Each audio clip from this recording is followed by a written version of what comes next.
Hello everyone, and welcome to this edition of your HLGU News Update. I'm Kayla Houchin. Up first, competition in the CAF heats up. Brittany Johnson's here to tell us more about this year's Iron Chef competition. Contestants sharpen their knives and clean their aprons for the 7th annual Iron Chef competition here at HLGU's cafeteria. Iron Chef format used this year was fused with another culinary show named Chopped. Iron Chef coordinator Richard Medina speaks to us about what makes this event special this year. We're doing things a little bit differently. We have some new rules that we're bringing into the mix, so we're kind of doing a combination of the show Chopped and the show Iron Chef. 3 teams made up of a faculty member, a student, and a fresh idea chef worked to create unique dishes. The crowd watched as teams worked with the secret ingredient coffee and other county market donated foods. 2 rounds of cooking were used to brainstorm and prepare an appetizer, entree, and dessert. In 60 minutes, teams had to cook and serve dishes for at least 25 people. Creations were judged by President Allen, King and Queen Andy Kretzinger and Christina Carter, and First Lady Mrs. Allen. Delicious. Very good job tonight. So I'm excited that they're using my favorite ingredient. We have it's a staple ingredient for us for breakfast, lunch, and dinner at the Allen House. Once dishes were tasted, hosts of the event, Dr. Bergen and Dr. Brown, announced the Spice Girls as the winning team. The Spice Girls' creative use of the secret ingredient and Southern-style dishes helped them stand out from other cooks. The team walked away with smiles on their faces and the coveted Iron Chef medals around their neck. For the Trojan News Network, I'm Brittany Johnson reporting. Well, if cooking isn't your talent, maybe you should hit the stage for another popular competition on campus, Trojan Idol, which recently started back up.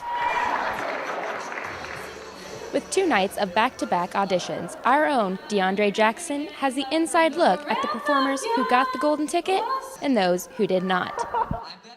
But if you're really going away, just some final words from me. Ashley Foreman. I'm extremely excited about the competition. We got some bright young talent, and we also have some people singing. I was talking about the host when I just said something about bright young talent. Probably didn't catch that. It's just going to be a wide open competition, and I'm excited to host.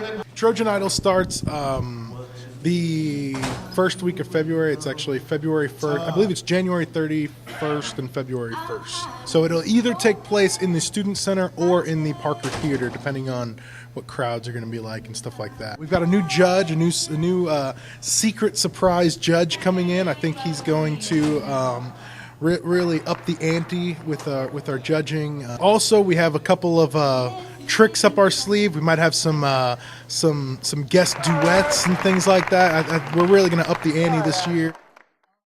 Many of you are familiar with the show Biggest Loser. Recently, one of the contestants stopped by on campus to share her story. Former Biggest Loser contestant Tracy Yukich visited campus on January 28th. Yukich shared her inspirational story on how she lost more than 100 pounds. Also at the event were several educational booths from local businesses and health organizations. Yukich also led workouts at the Hannibal and Quincy YMCA and at the John Wood Community College. Yukich is currently a certified personal trainer. She speaks at community events and inspires people with her story. She's an advocate for healthy eating and exercise. You've heard the story of the 3 little pigs, but the HLGU theater department is putting a new twist on an old tale. Actors and actresses are rehearsing for an interactive version of the story, which includes the character Goldilocks. Director of the theater, Sabrina Price, says the production is something kids of all ages will enjoy. And so the little kids become some of the characters in the story. They help build the houses along the way, and then in the end, one of them becomes the 3rd pig. The show will travel to area schools, and the HLG community is invited for performances set for 9:30 a.m. on February 7th and February 8th at 7 p.m. in the Parker Theater. Well, it's the biggest day of the year for football and advertising. Those 30-second spots cost an average of $3.8 million. So we wanted to know, what was your favorite pricey commercial? My favorite Super Bowl commercial was the Tide one, where he dropped a stain on his shirt and it looked like a famous NFL player. And at the end of it, his wife washed the shirt with Tide and got the stain off and was like, "Go Ravens." It was pretty funny. I really liked the Axe Apollo one where the girl was drowning, and some super macho guy came out to save her. And like she regains consciousness, but then all of a sudden she gets up and ditches him because she sees an astronaut, and it says nothing beats an astronaut. I just thought that was really funny. My favorite Super Bowl commercial has got to be the Dorito commercial where the guy sells his goat on his front lawn, and then the guy who buys it finds out the goat eats the Doritos nonstop, drives him nuts. When he tries to sell them, the goat ends up beating him up.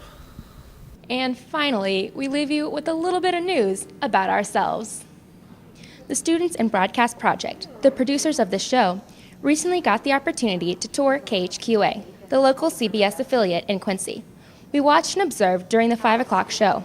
We also toured the control room, newsroom, and editing suites. And we had the honor of having our works critiqued by Raja Maples, an anchor and reporter. Our media communications department currently has 3 recent alum working full-time at the station in the areas of news photography, sales, and creative services. A big thanks to Raja for letting us see what could be next for all of us at TNN. Well, that's all the time we have for now. Thanks for watching. I'm Kayla Houchin.